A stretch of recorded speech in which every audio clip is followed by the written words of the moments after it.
What's going on, everybody? Hope you're having a great day. This is going to be the first in a series of videos that relate to my approach to filmmaking, what I'm working on with Shelby Oaks, and what's in store for the future.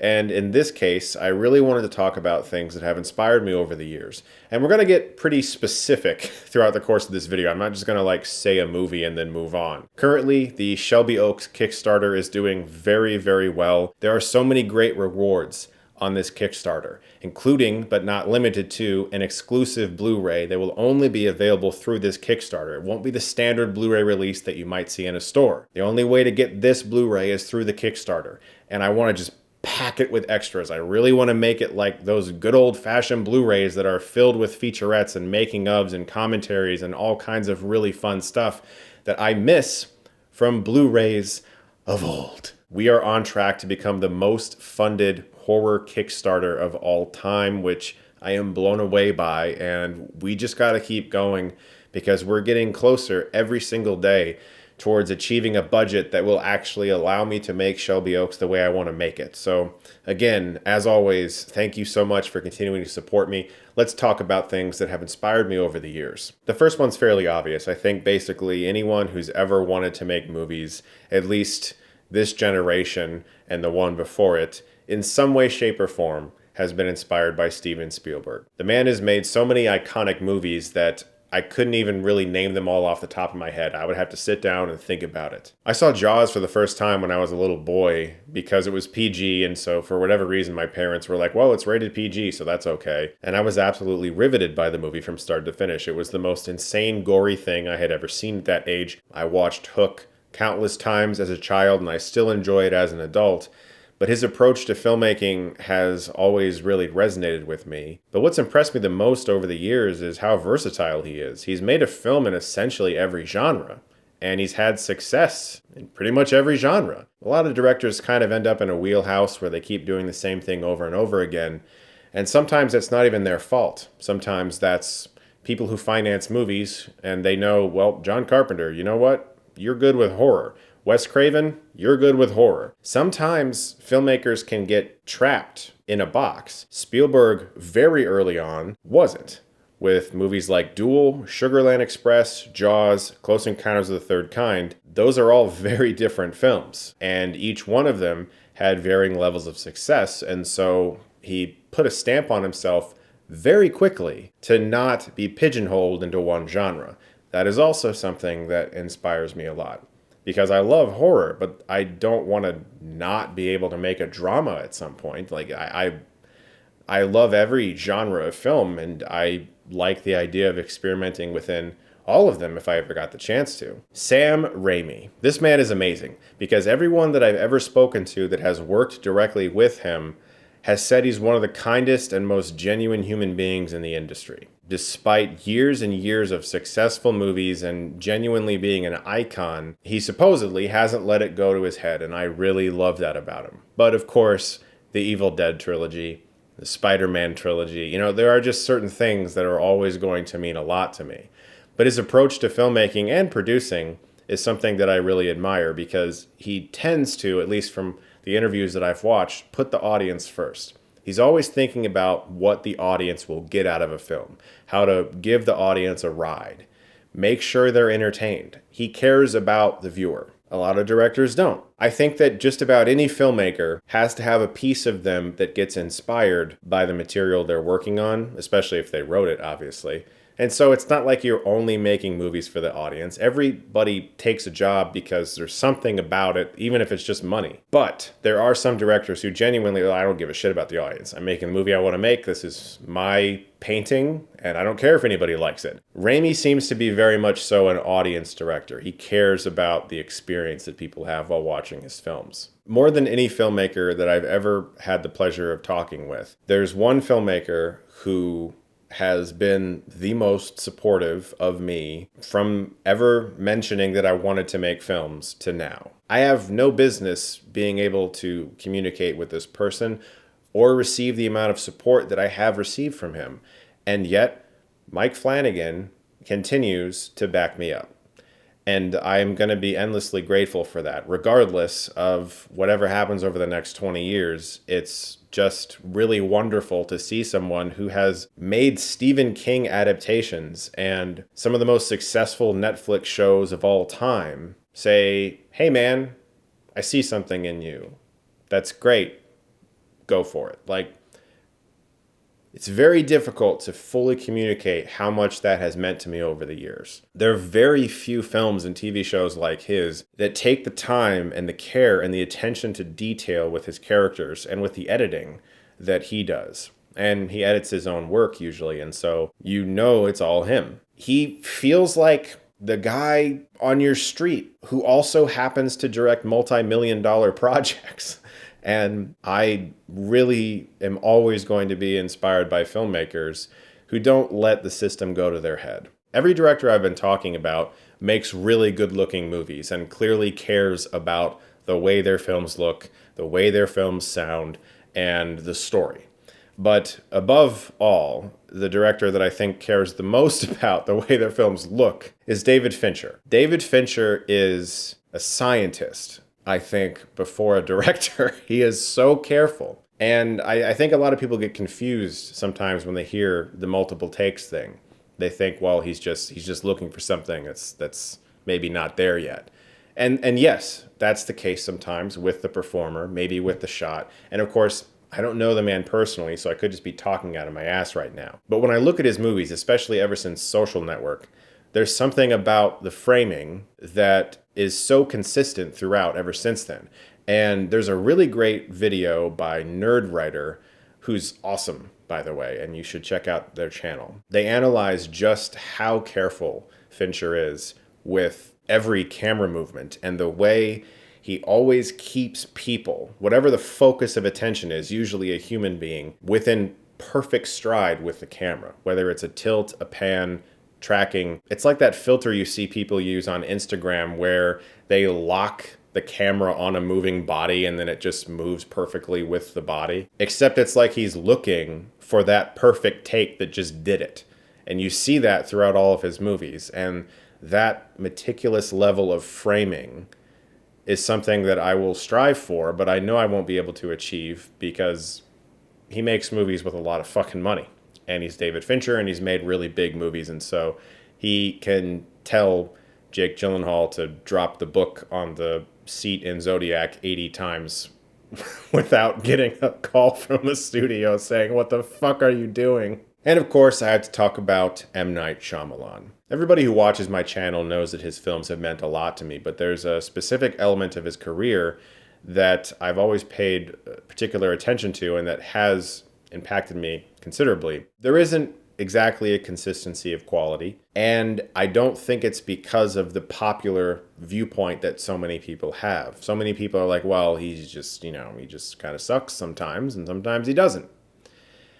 I think M. Night Shyamalan is somebody who makes whatever the hell he wants to make, for better or worse.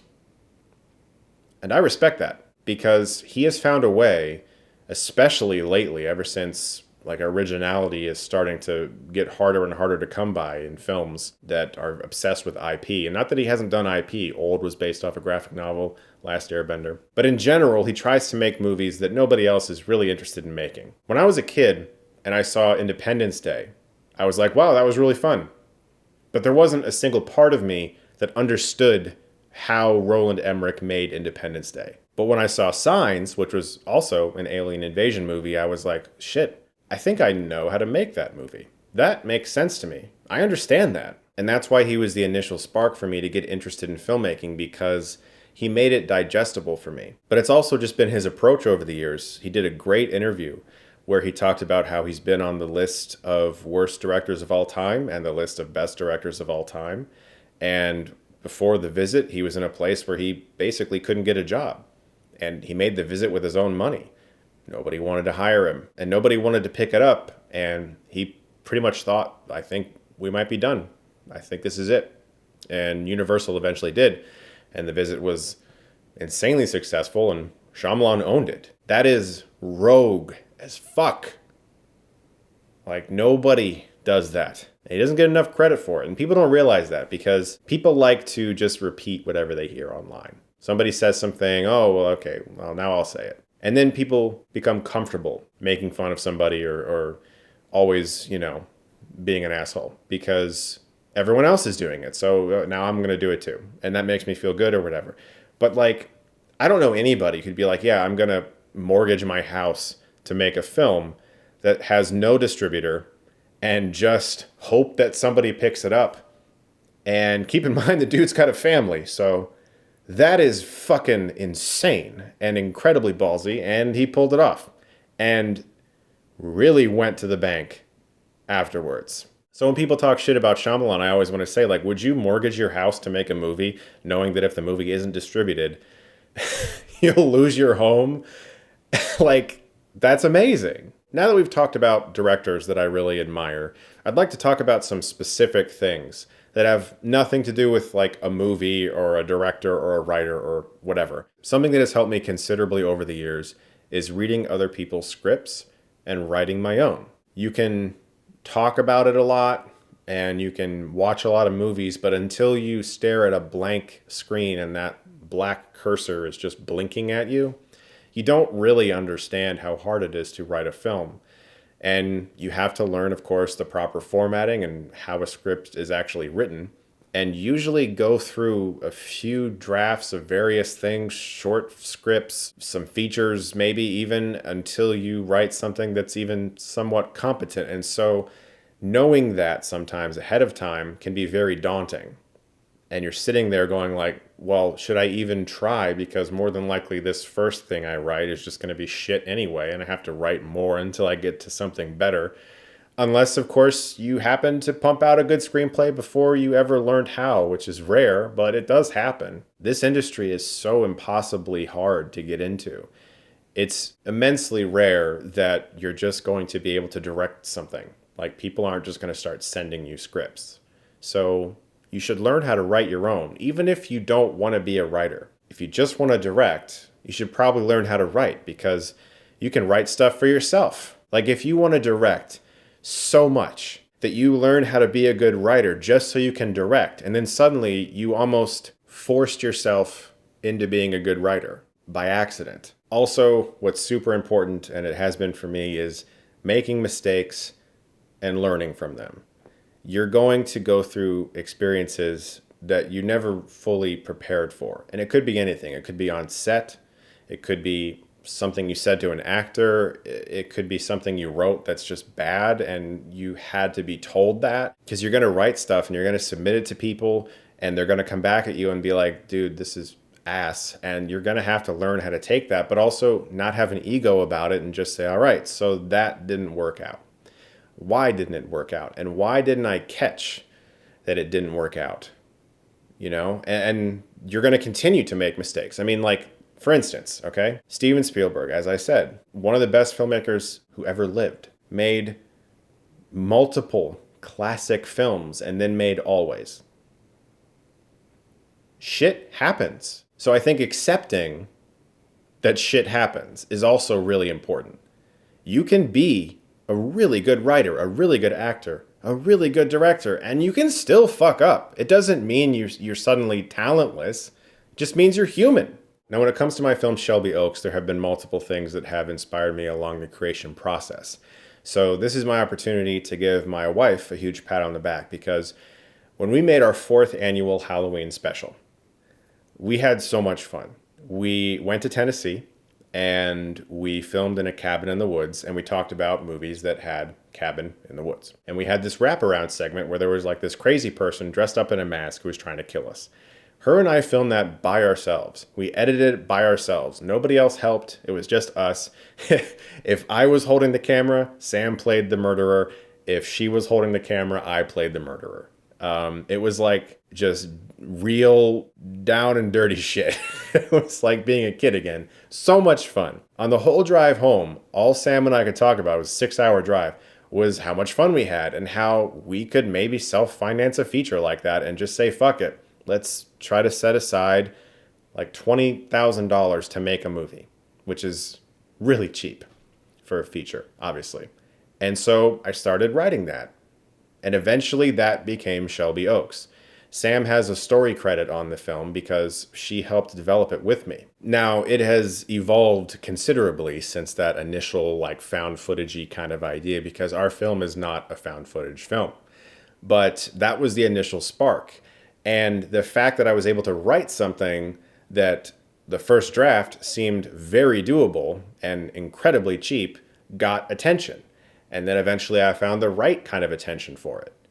And that's when it started to evolve and be like, hey, I mean, like, let's add some more stuff to this. And it just kept getting bigger and bigger. And then all of a sudden, I was no longer making like a cheap movie with a minimal crew. And it was like a big thing. So that was the initial spark. Now, obviously, we haven't even started shooting yet, so I don't want to say every inspiration, but there are a few films over the years that have meant a lot to me. Lake Mungo being a big one. Lake Mungo is an excellent pseudo-documentary that I find very terrifying because of the familial horrors within and the drama aspect of it, really. I mean, like, the scares are minimal. It's a drama, really, that's just kind of about a horrible thing, and it just gets under your skin. But also the X-Files. And nothing really about the show itself except for Mulder's obsession with uncovering the truth. He has this passion throughout all 9 seasons, and in the later seasons, I kind of not really anymore, but like he just wants to find something that he knows is out there, and he will stop at nothing to do that, even if everyone thinks he's insane. So I've got a character in my film that feels very strongly about something personal to her, and she's not going to listen to anyone who tells her that she's wrong. And so I've tried to find ways to make it original enough. And honestly, talking about movies that have specifically inspired Shelby Oaks is tough because everything I've ever experienced has inspired this movie. My whole life has inspired the film in various ways. But if you really want to know the absolute number one thing over the years that has inspired me to want to make films, it's being told no over and over and over ever since I was little. First, the Jehovah's Witnesses telling me not to direct films, not to involve the other Jehovah's Witness youth in them, that I was sinning, that I was making Satan happy, all of that bullshit. And then eventually, as I got older, hearing actual rejections from the industry on my scripts or my ideas or my pitches. Hearing all those no's kind of lights a fire in you, especially if you know there's nothing else that you can do with your life that's going to make you as happy as making films for a living. And I'll be the first to admit that there's some arrogance there. You have to be arrogant to be a successful artist because you are assuming that you have something that you can offer the world that they might pay to see. Of course, that's a little bit arrogant, but it is almost like 90% perseverance, because if you don't really believe that you can do it, that first no is going to be the last no, because you'll just be like, oh, well, I guess you're right, man. Maybe I shouldn't. And you'll go do something else. You have to hear that first no, and then potentially hundreds more before you finally get that yes. And it's like everything just clicks and you realize I was on a path that had a destination. I wasn't just lost, wandering in a fucking desert of not making movies for a living. So you have to have like 10% arrogance to assume that anyone would give a shit about your voice or your vision, and then 90% perseverance. Those are the things that have inspired me truly the most over the years. Just dealing with it and continuing. I hope that even in some small way, all the aspiring artists who watch my channel have enjoyed this video and that it's meant something to them. My Kickstarter for Shelby Oaks is doing very well. I'm very, very amazed and very happy with the support. We are on our way to a legitimately historic Kickstarter campaign. As I said for my spoiler review of The Batman, we are very close to becoming the #1 most funded horror movie on Kickstarter of all time. We have got to go further, though. If I'm going to make this movie the way that it needs to be made, we really need to go further. We've introduced some stretch goals, and you guys have already responded a lot. I mentioned it in that Batman review, and the very next day I could tell that people were starting to get it and really coming over to that campaign. But the campaign's not over. It ends on March 26th. So we have introduced stretch goals. If we can reach $400,000, we'll be swapping out CGI for practical effects in key scenes. And we'll hire a veteran special effects makeup designer for our crew, and we will even film a featurette that we will release exclusively for backers all about their process. At $500,000, we will get 2 dream locations: an abandoned amusement park, which, trust me, is the creepiest shit I have ever seen, and the legendary Shawshank Prison in Ohio. These locations would fundamentally change our movie for the better. And backers will also get to watch the film live with me when it's released at a digital watch party, and I'll interact with everybody in the chat. It'll be so much fun. And at $600,000, we'll be able to hire a name actor as well as car upgrades and a commentary track. So we will go after a known actor in a key role that I'm really hoping we can get, and we will upgrade police cars and ambulances in the film and an exclusive commentary track just for backers. Guys, I really can't stress how much we cannot do this without you. I mean that. We can't. The movie will not be made properly without you. I need your help. Thank you so much for continuing to be a part of this and for understanding it, because it really does mean the world to me. And I am so grateful. So please do check out the Kickstarter. It is linked in the description below. Anything helps. I'm so grateful. Thank you so much, guys. Look forward to more videos very soon. And if you like this, you can click right here and get Stuckmanized.